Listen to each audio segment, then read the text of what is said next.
साकिब, कोई आ रहा है। सुना तुमने किसी के कदमों की चाप सुनाई दे रही है। चलो भागो यहाँ से, इरफान ने कांपती हुई आवाज़ में कहा। तब मैंने उसके मुंह पर हाथ रख दिया, बोलने से मना कर दिया और कहा, इरफान खामोशी से देखते जाओ, बोलना नहीं है।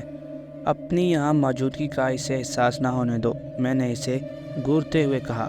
इतने में एक सफ़ेद कफन में मलबूस कोई शख्स आग के करीब आता दिखाई दिया।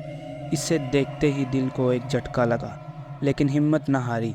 चुपचाप बैठा रहा और इसे पहचानने की कोशिश करने लगा, लेकिन नाकाम रहा। इसका पूरा जिस्म सर मुंह सफ़ेद कफन से ढका हुआ था। चलते हुए वो आग के करीब आया और हाथों में आग लेकर इसने खेलने लगा। इसे खेलने लगा। साकिब, भूत। उसकी ये हरकत देखकर इरफान जैसे ही चीख पड़ा और शायद ये आवाज़ उसने भी सुन ली थी। आग को एक तरफ फेंकते हुए हमारी तरफ बढ़ने लगा। इरफान के साथ साथ मेरा जिस्म भी कांपने लगा। इरफान, जो पुरानी आयात ज़ुबानी उसे याद थी वो पढ़ते जाओ, मैंने दौड़ने के बावजूद भी अपने हवास बहाल रखते हुए कहा। तब इरफान ने बुलंद आवाज़ में कुरानी आयात की तिलावत शुरू कर दी और इसके कदम से चलता हुआ कफन पोश एक जगह साकित हो गया।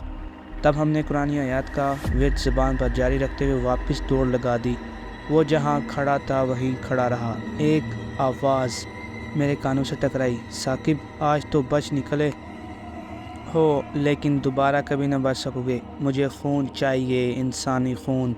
अपनी खुश्क रगों को तर करने के लिए इंसान खून। हफ्ता बाद एक इंसान का खून पीना दिल खाया मेरा जीवन है, और मैं अपना जीवन ख़त्म होने नहीं दूंगा। मैं अपनी प्यासी रगों को ज़रूर तर करूंगा। ये आवाज़ें मेरे कानों से टकराई, फिर खामोशी फैल गई। करीब खड़ा इरफान की हालत गैर हो गई। शायद ये आसेब का ज़ाहिर होता बर्दाश्त नहीं कर पाया था। मैंने इसे झंझोड़ते हुए इसे होश में लाने की कोशिश करने लगा, लेकिन इसकी नज़रें जैसे फट गई थी, जिस्म जैसे बेजान हो गया था। सांस लिए इस जलती आग को घूरता रहा। इरफान, इरफान, मैं चीखा। इसे पकड़ना चाहा, लेकिन इसने मुझे उठाकर एक तरफ फेंका और मुसलसल इस तरफ बढ़ने लगा। इरफान में इतनी ताकत पहले न थी। ये नई ताकत इसकी अपनी न थी, सिर्फ साया इस पर हावी हो गया था, इसे मदहोश कर चुका था। तब मैंने ज़ोर ज़ोर से चीखना शुरू किया, सोते लोगों को जगाना शुरू किया। लोग हाथ में डंडे लाठियां लिए मेरे पास जमा होने लगे और इरफान को बचाओ, इसे मैंने लड़खड़ाती हुई आवाज़ में कहा। लेकिन इरफान स्याह चट्टान के करीब पहुंच चुका था। जहां जाते ही वो इस चट्टान के पीछे गायब हो गया, जो हमें नहीं मिला। एक दिलचस्प और सनसनीखेज कहानी। एक ज़रूरी ऐलान सुनिए, इतना कहते ही ज़ोर ज़ोर से ढोल बजने लगा, फिर बजता ही चला गया। मर्दों और बूढ़ों की दौड़ें इस ढोल की जानिब लग गई। जब भी गांव में अहम फैसला करना होता था, पूरे गांव में मनादी हवा करती थी, गली गली ऐलान करवाए जाते थे। ये गांव का दस्तूर था और चौधरी हशमतुल्लाह की फितरत थी। आज ढोल क्यों पीटा जा रहा था, ये सब जानने के लिए चौधरी चशमतुल्लाह के डेरे पर पहुंचना ज़रूरी था। हर घर का एक फ़र्द वहां डेरे पहुंचता रहा। एक इस तरह भी कैफियत का आलम था, गुमगू की कैफियत थी। सभी की नज़रें ऊंची हवेली के दरवाजे पर जमी हुई थी, जिस दरवाजे से चौधरी हशमत ने बरामद होना था और इस मजमे तक आना था।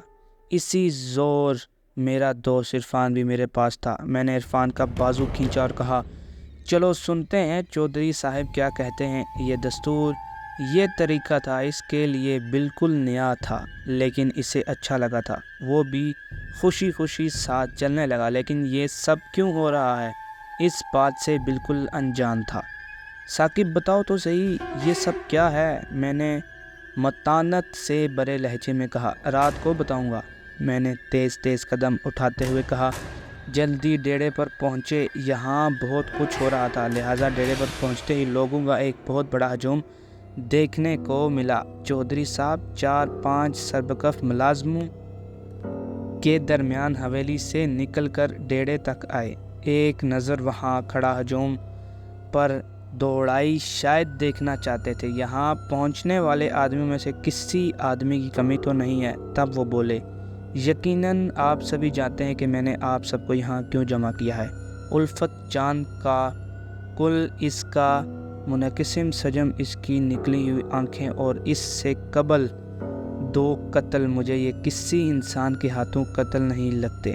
بس یوں لگتا ہے کہ جیسے آصف چودھری نے آج دفن کیے جانے والے نوجوانوں کی موت کا خدشہ ظاہر کرتے ہوئے کہا۔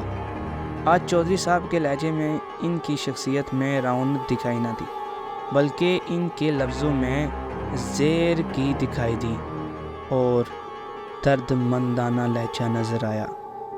جی چودھری صاحب، آپ نے درست کہا، ہمیں بھی یہی گمان گزرا تھا، اور پھر گاؤں میں الفت جان کا یہ پہلا قتل نہیں ہے۔ ایک بزرگ نے چودھری کی بات کی تائید کرتے ہوئے کہا، اللہ وسایہ چودھری حشمت اللہ کا گاؤں ہے، یہ قتل ہو رہے ہیں، اور حشمت اللہ اس وقت تک سکون کی نیند نہ سو سکے گا جب تک ان کے قاتل کو آپ لوگوں کے سامنے سزا نہیں دیتا چاہیے، وہ وحشی انسان ہو یا اسیب۔ آپ سبھی کو جمع کرنے کا مطلب صرف اتنا ہے کہ چوکنے رہیں، اس آس پاس ارد گرد پر نظر رکھیں، کسی پر شک گزرے تو مجھے آگاہ کرو۔ 1 ماہ بعد 3 قتل، اور تینوں قتل کالی چٹان پر ہوئے ہیں۔ کسی کے وہم و گمان میں بھی نہ تھا کہ نور الدین قتل ہوا کالے چٹان پر پڑا رہے۔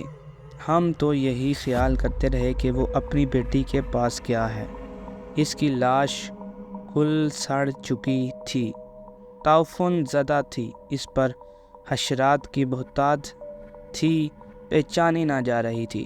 بہرحال تم لوگوں کے ذہن میں کوئی بات ہو تو مجھے بتاؤ۔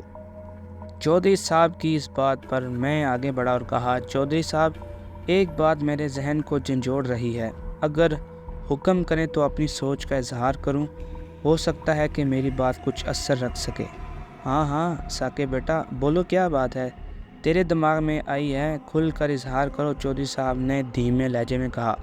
چودھری صاحب، بابا نور الدین کے قتل کے بعد میں خفیہ طور پر کالے چٹان پر جاتا رہا ہوں، تاکہ جس طرح اس وحشی انسان نے بابا نور الدین کی لاش کو 2 حصوں میں منقسم کیا ہے، بالکل اسی طرح اس کے ٹکڑے کر سکوں، لیکن چٹان کا ایک ایک کونا چھان مارا ہے۔ محیب راتوں میں چمکتی روشنی میں کبھی یہاں چٹان پر کسی انسان کا وجود نہیں دکھائی دیا۔